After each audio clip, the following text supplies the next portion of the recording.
Friends, मैं हूं आपका एजुकेटर संदीप कामले। फिर से आप सभी के लिए मैं एक नया टॉपिक लेके आया हूं, दैट इज कोविड-19। दोस्तों, कोविड-19 आपके एग्जामिनेशन पॉइंट ऑफ व्यू से काफ़ी इंपॉर्टेंट टॉपिक है। तो दोस्तों, ये है मेरे free course highly ordinary topic number 5, that is कोविड-19। दोस्तों, कोविड-19 में आगे बढ़ने से पहले क्यों ना हम एक मोटिवेशनल सॉन्ग सुने। क्या कहते हो आप लोग? तो सुने? ऑलराइट। पिघला दे जंजीरें, बना उनकी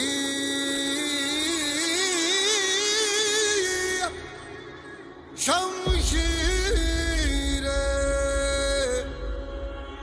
कर हर मैदान फतेह ओ बंदिया, कर हर मैदान फतेह। तो फ्रेंड्स, हमें हर मैदान में फतेह का पाना है, हर मैदान में हमें आगे बढ़ना है।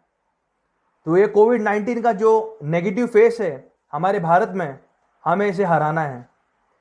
दोस्तों, अक्सर ऐसा कहा जाता है कि बूंद बूंद से समुद्र बनता है।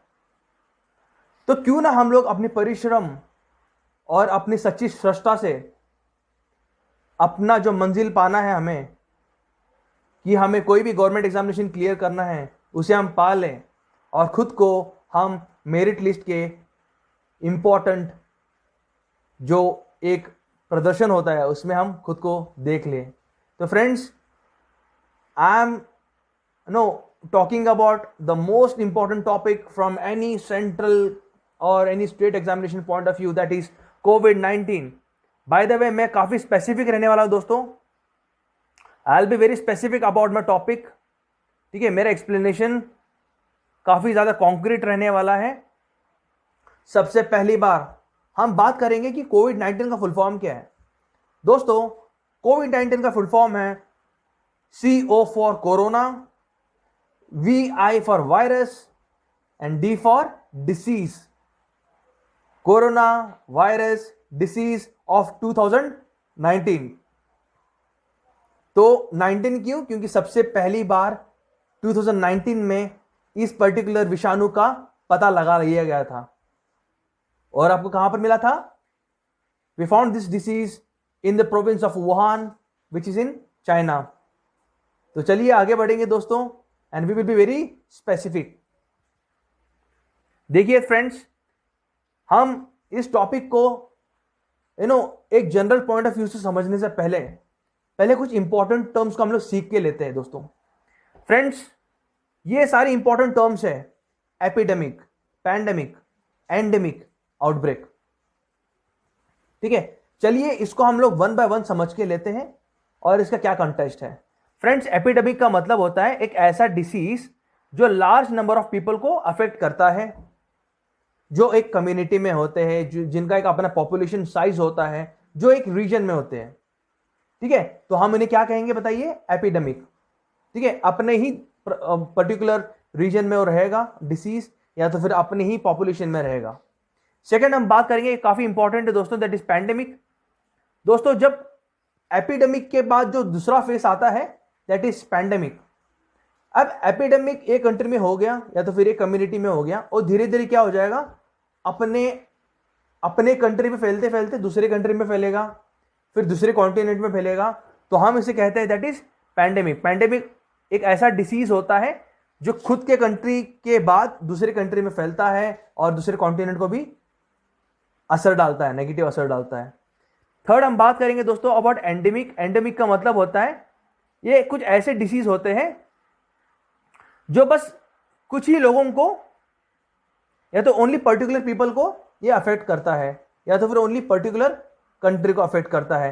तो आप कह सकते हो कि एपिडेमिक और endemic both are in quite मतलब सिमिलर वे, दोनों सेम हो सकते हैं। ठीक है, एपिडेमिक और एंडेमिक को आप एक साथ देख सकते हो। थर्ड आप देखते हो दोस्तों यहाँ पर कि आउटब्रेक का मतलब क्या होता है देखो आउटब्रेक का मतलब क्या होता है कि ये ग्रेटर एंटिसिपेट करता है कि किस स्पीड से एंडेमिक की केसेस बढ़ते जा रहे हैं।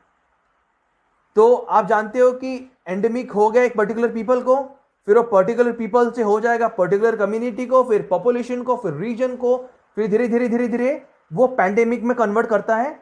तो इस तरीके से क्या होता है कि ये एक सिंगल केस बन जाता है पूरे एरिया के लिए।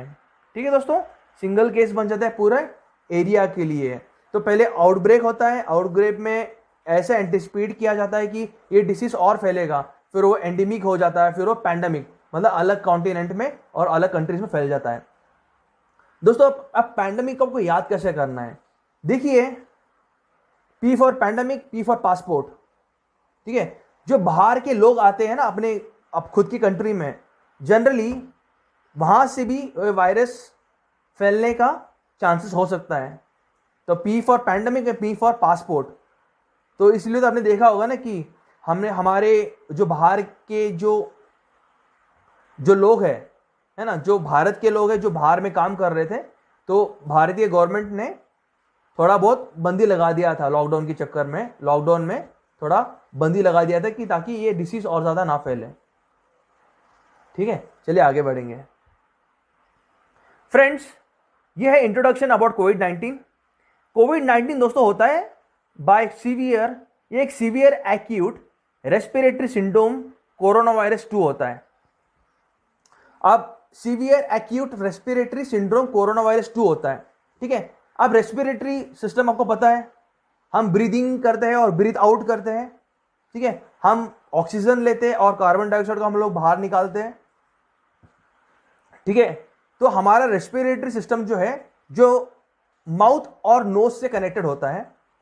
तो ये कोविड-19 इस पे ज़्यादा असर डालता है। इसलिए आपने देखा होगा कि जितने भी कोविड-19 के जो पेशेंट्स थे उन्हें सांस लेने में दिक्कत हो रही थी, हैवीनेस हो रहा था। तो that is the main important cause of कोविड-19।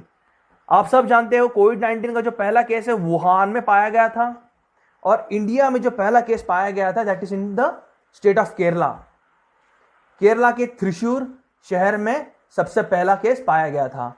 तो अगर आपके एग्जाम में क्वेश्चन आता है कि विच इज द फर्स्ट कंट्री जहां पर कोरोना और कोविड-19 का ट्रेस पता लगा गया, मतलब देखा गया था, दैट इज चाइना। और which is the first state in the India जहां पर कोविड-19 का पहला केस मिला था, दैट इज केरला। आपको भूलना नहीं है। अब बात करते हैं दोस्तों अबाउट द फैटेलिटी रेट। देखो फैटेलिटी रेट इंडिया का 2.80 है और ग्लोबल है दैट इज 6.13।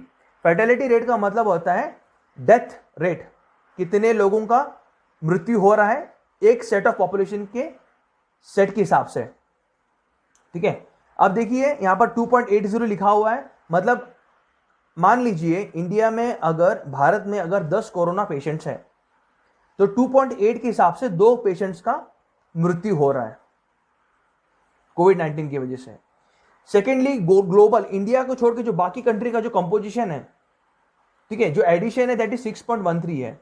मतलब बाहर की, इंडिया को छोड़ के बाहर की कंट्री का जो कॉम्बिनेशन है दैट इज हर 10 अफेक्टेड बंदे में 6% का मौत हो रहा है या फिर डेथ हो रहा है। So that is fatality rate. सबसे सरप्राइजिंग न्यूज दोस्तों देखने के लिए मिल रहा है।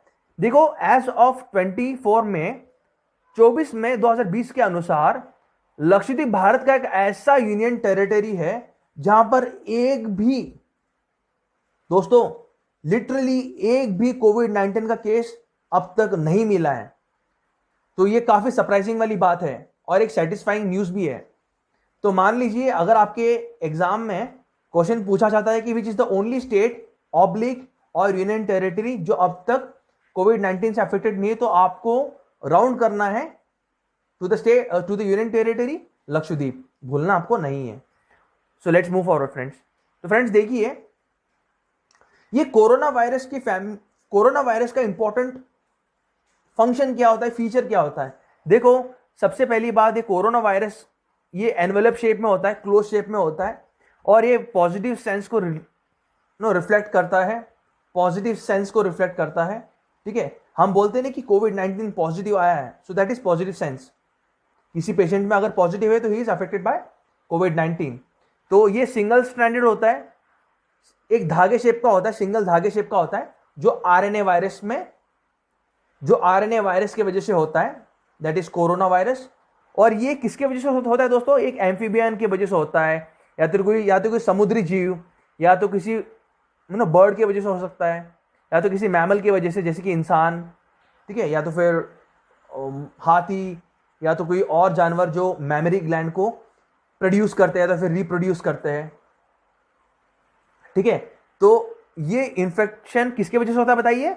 एम्फीबियन की वजह से होता है, बर्ड की वजह से होता है और मैमल की वजह से होता है। और ये सारी फीचर्स है, that is envelope shape, positive sense, single stranded RNA. दोस्तों अब आरएनए का मतलब क्या होता है बताइए? आरएनए का फुल फॉर्म होता है राइबो न्यूक्लिक एसिड, और ये रिस्पॉन्सिबल होता है हमारी बॉडी में जो इंपॉर्टेंट जो बैक्टीरिया आते हैं उससे फाइट करने के लिए ये प्रोटीन को रिलीज करता है। तो सेकंड हम बात करेंगे अबाउट पैथोजेंस। दोस्तों पैथोजन क्या होता है? पैथोजन क्या होता है बताइए? एक इन्फेक्शियस माइक्रो ऑर्गेनिज्म होता है और एक इन्फेक्शियस एजेंट भी होता है, जैसे इसका जो एग्जाम्पल्स है मैंने यहाँ पर लिख रखा है दोस्तों, देख लीजिए। ये वायरस होता है, बैक्टीरिया होता है, प्रोटोजोआ होता है, प्रियॉन होता है, विरियोड होता है और फंगस होता है। तो ये एक विषाणु होता है, पैथोजन एक विषाणु होता है जो वायरस फैलाता है या तो फिर बैक्टीरिया फैलाता है, ठीक है, स्पीशीज के बीच में। अब देख लीजिए, हम बात करेंगे कुछ इंपॉर्टेंट या तो फिर नोटेबल ह्यूमन डिसीज जो आरएनए वायरस की वजह से होता है, जो आरएनए वायरस की वजह से होता है। The important human disease that is common cold दोस्तों, ठीक है, कॉमन कोल्ड होता है, देखिए, इन्फ्लुएंजा, सार्स, कोविड-19, hepatitis C, hepatitis E, West Nile fever, Ebola virus, rabies, polio और मीजलिस। ये सारे कुछ ऐसे डिसीज है, ह्यूमन डिसीज है जो आरएनए वायरस की वजह से होता है। सो नोवल का मतलब होता है दोस्तों क्या बताइए? नोवल मतलब न्यू, और कोरोना वायरस सबको पता है एक ग्रुप है। तो इसको अगर आपको और ढंग से समझना है तो आपको बताता हूं मैं। देखिए, कोरोना वायरस ग्रुप हो गया, उसमें कोविड-19 डिसीज हो गया। उसी हिसाब से विटामिन एक ग्रुप हो गया, vitamin A, B, C, D, ये सारे क्या हो जाएंगे बताइए? ये सारे इंपॉर्टेंट वाइटामिन हो गए, नाम हो गए, जो विटामिन ग्रुप के अंडर में आता है। आई होप कि आप सबको समझ में आया होगा। So let's move forward. Friends देखिए, let us understand the difference between the DNA and RNA. Friends, RNA यहां पर आपको मैंने पहले ही बता रखा है कि आरएनए का फुल फॉर्म होता है राइबो न्यूक्लिक एसिड। और ये क्या करता है दोस्तों? पहले हम आरएनए के बारे में सीखेंगे। आरएनए क्या करता है? देखिए, ये एमिनो एसिड को जनरेट करता है जो रिस्पॉन्सिबल होता है प्रोटीन जनरेट करने में, और एक मैसेंजर का काम भी करता है ताकि डीएनए और राइबोसोम्स को मिलाए और उसको मिलाने के बाद प्रोटीन बने। और प्रोटीन का काम क्या होता है बताइए? हमारे बॉडी के अंदर जो बैक्टीरिया अटैक करता है उससे फाइट करने के लिए आरएनए का बहुत इंपॉर्टेंट रोल होता है, ठीक है। और आरएनए हमारे बॉडी के अंदर काफी इंपॉर्टेंट जो प्रोटीन बनाता है, जो प्रोटीन हमारे ब्लड में ऐड होता है वो फाइट बैक करता है against the foreign invaders disease, जो हमारी इम्यूनिटी को वीक करने की कोशिश करता है। सेकेंड हम बात करेंगे about dioxy nucleic acid that is DNA. ये क्या करता है दोस्तों? ये स्टोर करता है और ट्रांसफर करता है जेनेटिक इंफॉर्मेशन के बारे में। फ्रेंड्स, जीन का मतलब आपको पता है, जीन मतलब लाइफ, ठीक है। तो डीएनए क्या करता है? स्टोर करता है, जीन का इंफॉर्मेशन स्टोर करता है और उसको ट्रांसफर करता है with in the body system. So let's move forward.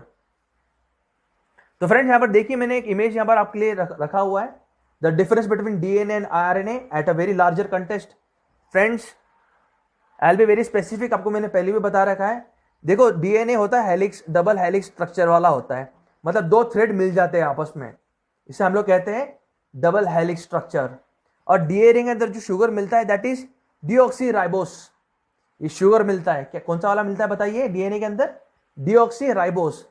और 4 बेसिस कौन सा मिलता है बताइए? That is cytosine, guanine, adenine और थायमाइन। काफी इंपॉर्टेंट है, आपके एग्जाम में इस तरीके के क्वेश्चन आते हैं दोस्तों। एसएससी हो, रेलवे हो, यूपीएससी हो, या तो फिर सीएपीएफ, हर एग्जाम में, या तो स्टेट एग्जामिनेशन हो, उसमें ये एक क्वेश्चन पूछा जाता है, that is what are the 4 basis of DNA. अब हम बात करते हैं about RNA. As you all know कि राइबोन्यूक्लिक एसिड ये सिंगल स्ट्रैंड का बना हुआ रहता है, हमने इससे पहले भी पढ़ रखा है। ये सिंगल थ्रेड का थ्रेड लाइक स्ट्रक्चर होता है जो सिंगल होता है, और इसके अंदर जो शुगर होता है that is made up of ribose which is made up of जो आरएनए के अंदर होता है। और इसके अंदर 4 बेसिस कौन कौन से होता है बताइए, that is cytosine, guanine, adenine और यूरासिल। ये काफी इंपॉर्टेंट 4 बेसिस हो गए इन द आरएनए। प्लीज आप इस स्लाइड को दोबारा देखिए, रिपीटेडली देखिए, और मैं आपको गारंटी देता हूं कि आपको याद हो जाएगा। सो लेट्स मूव फॉरवर्ड। तो फ्रेंड्स देखिए, ये काफी इंपॉर्टेंट चार्ट है। इसको रिलीज किया गया था by the international committee on taxonomy of virus. ये एक ऐसा ऑर्गेनाइजेशन है जो नामकरण देता है, जो टैक्सोनॉमी बनाता है, हर एक वायरस का अपना नाम देता है। जैसे कि कोविड-19 इन्हीं की वजह से नाम आया हुआ है, और जो फाइनल सैंक्शनिंग करता है that is by done by WHO। तो अब हम बात करते हैं कि कौन कौन सी important human pathogenic novel corona species पाए जा चुके हैं पहले, ठीक है। इससे पहले कोविड-19 से पहले कौन कौन से थे। अब हाल ही की बात है, आप जानते हो कि हमने पढ़ रखा है that is severe acute respiratory syndrome corona virus 2 that is SARS-CoV-2। ये हुआ होता था, या तो फिर ये हुआ है इसकी वजह से, बैट की वजह से। बैट इसका ओरिजिनल होस्ट है, इसकी वजह से ये डिसीज फैला है आम इंसानों के बीच में। और ये सबसे पहले बार कहां पर पाया गया था, वुहान। लेकिन दोस्तों ऐसा माना जा रहा है कि ये जो SARS-CoV-2 कोविड-19 जो डिसीज है वो पैंगोलिन की वजह से भी हुआ हो सकता है। तो ऐसा प्रेडिक्शन किया जा रहा है, या तो इसके 2 होस्ट है दैट इज बैट्स और पैंगोलिन, तो दोनों में से कोई एक। तो एग्जाम में आप देखिए किस तरीके से ऑप्शन आता है, तो उसी हिसाब से आप बनाइए क्वेश्चन भी। सेकंड हम बात करेंगे about middle east respiratory system related corona virus. इसको हम लोग कहते हैं MERS-CoV। तो इसका जो होस्ट है दैट इज कैमल और बैट, इनके अंदर हुआ है डिसीज। उसके बाद ये धीरे धीरे बाकी स्पीशीज को भी अफेक्ट करता गया। और जो पहला केस मिला था वो जद्दा में मिला था, that is in Saudi Arabia. Third हम बात करेंगे अबाउट जो third type of corona virus है that is human corona virus HKU1। Human corona virus HKU1 ये हुआ है फ्रॉम द माइस, जो रैट टाइप का होता है ना, जो एक रैट टाइप का होता है माइस, उसके वजह से हुआ है, ठीक है। तो ये भी एक प्रकार का कोरोना वायरस ग्रुप में आता है। और लास्ट आप देख लीजिए that is severe acute respiratory system corona virus that is SARS-CoV। ये हुआ था फ्रॉम द साइवर्ट्स और बैट्स, इन स्पीसीज की वजह से SARS-CoV नंबर 1 हुआ था। तो ये काफी इंपॉर्टेंट है दोस्तों, इसको भूलिएगा मत, इस टेबल को आप बार बार देख लीजिए। Let's move forward friends. देखिए कुछ चार्ट यहां पर मैंने आपके एक्सप्लेनेशन के लिए, आपके समझदारी के लिए यहां पर रखा है मैंने। फ्रेंड्स जैसे कि आप सब जानते हो कि कोरोना वायरस का सिम्टम्स क्या होता है, ठीक है। तो हमें फीवर होता है, कफ होता है, फैटिग होता है, शॉर्टनेस ऑफ ब्रीदिंग होता है, जो हमारे रेस्पिरेटरी सिस्टम को खराब करने की कोशिश करता है, दैट इज कोविड-19। हमें ये जानना है कि इसके जो डायग्नोस्टिक मेथड कौन कौन से हो सकते हैं। देखो एक है इसका, अगर हमें किसी इंसान को कोविड-19 हुआ है तो उसको पता है हमें लगाना कैसा है, तो उसके 2 मेथड है। पहला मेथड है that is RRT PCR testing, और दूसरा है CT स्कैन। और CT का मतलब क्या है बताइए, दैट इज कंप्यूटेड टोमोग्राफी। अब CT स्कैन में क्या होता है दोस्तों कि इसमें इन्फेक्टेड पर्सन का एक्सरे लिया जाता है और उससे ये पता लगा दिया जाता है कि does he really affected by कोविड-19 और नो। तो ये 2 किस्म के मेथड है जिससे पता लगाने के लिए यूज किया जाता है कि कोविड-19 है कि नहीं है।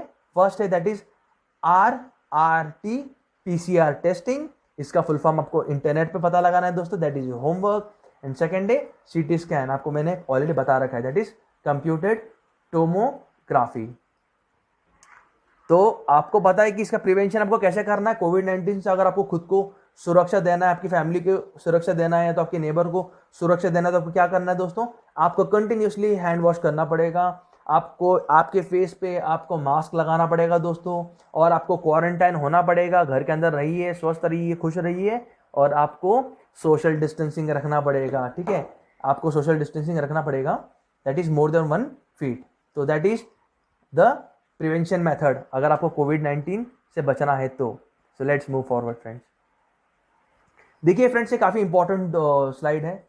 इसमें मैंने ये मेंशन किया हुआ है कि हमारे भारत ने किस कंट्रीज को कौन सा ड्रग सप्लाई किया है, कौन से कंट्रीज को कौन सा ड्रग सप्लाई किया हुआ है। तो देखिए ये काफ़ी इंपॉर्टेंट ड्रग है, दैट इज रिसेंट में हमारे भारत ने 55 कोरोना अफेक्टेड नेशन को anti malarial drug hydroxy chloroquine को सप्लाई किया है। हाइड्रोक्सी क्लोरोक्वाइन, आपके एग्जाम में ये डेफिनेटली क्वेश्चन आएगा फ्रेंड्स, प्लीज इसको याद कर लीजिए, हाइड्रोक्सी क्लोरोक्वाइन। ठीक है, ये जो ड्रग है एक एंटी मलेरियल ड्रग है फ्रेंड्स। आपको पता है मलेरिया, ठीक है, मलेरिया मच्छर काटने की वजह से होता है, that is female Aedes mosquito की वजह से होता है। और ये क्या करता है दोस्तों, मलेरिया आपके लिवर को और RBC that is red blood cell को खत्म कर देता है और इससे इंसान की मृत्यु भी हो सकती है। तो ऐसा माना जा रहा है कि यूएस फूड और ड्रग एडमिनिस्ट्रेशन को ऐसा लग रहा है कि हाइड्रोक्सी क्लोरोक्वाइन से कोविड-19 का इलाज हो सकता है और उन्होंने ऑलरेडी ट्रीटमेंट लेना शुरू कर दिया है। तो इंडिया ने कौन सा ड्रग सप्लाई किया है, 255 corona affected nation, that is hydroxy chloroquine, आपको भूलना नहीं है। नेक्स्ट हम बात करेंगे ये कॉन्वालेसेंट प्लाज्मा थेरेपी, काफी न्यूज में है दोस्तों। इसमें क्या होता है कि ये एक ऐसा कॉन्सेप्ट है जो पैसिव इम्यूनिटी को ठीक करने की कोशिश करता है। ठीक है, मान लीजिए किसी इंसान के शरीर में एंटीबॉडी का नष्ट हो रखा है, तो एंटीबॉडी ऑलमोस्ट खत्म हो चुका है, तो ये कोवालेसेंट प्लाज्मा थेरेपी क्या करता है, उस एंटीबॉडी को वापस रिजनरेट करता है ताकि इम्यूनिटी फिर से पैसिव हो सके और पैसिव होने के बाद फिर से एक्टिव हो सके।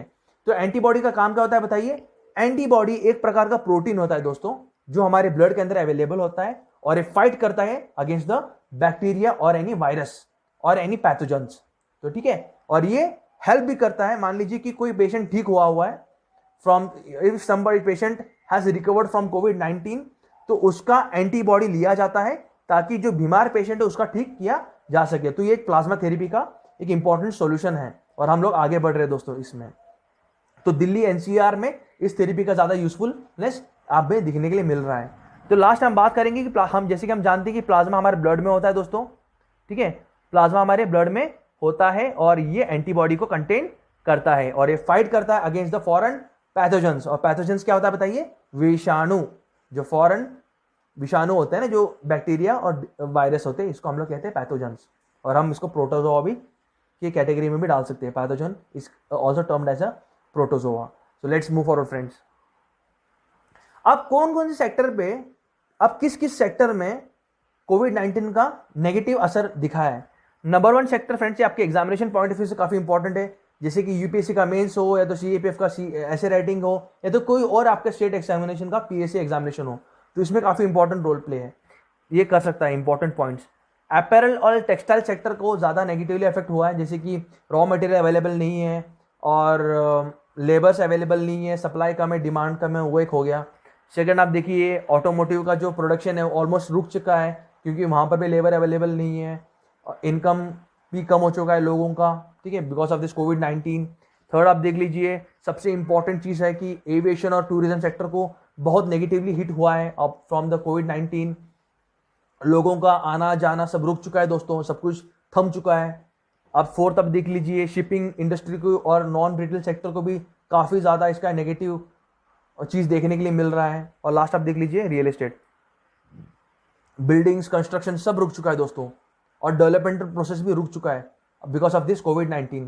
सो ये सारे इंपॉर्टेंट की पॉइंट्स हैं। अगर आपके एग्जाम में कोई भी ऐसे राइटिंग कॉम्पिटिशन में कोई भी ऐसा क्वेश्चन पूछता है कि which are the sectors which are negatively affected by कोविड-19, तो ये इसका आप चीज़ लिख सकते हो और आप बेहतर आपको मार्क्स नंबर मिलेंगे। ठीक है, तो let's move forward friends.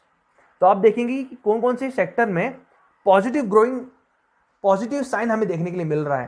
Friends, अभी कोविड-19 की वजह से डिजिटल मीडिया में काफ़ी ज़्यादा रैपिडली चेंज हमको देखने के लिए मिल रहा है। स्कूल अभी ऑनलाइन हो चुके हैं, कॉलेजेस अभी ऑनलाइन हो चुके हैं, आईटी सेक्टर बूम हो रहा है बिकॉज ऑफ दिस कोविड-19। मतलब लोग घर बैठे बैठे भी रिमोटेड एरिया में काम कर रहे हैं।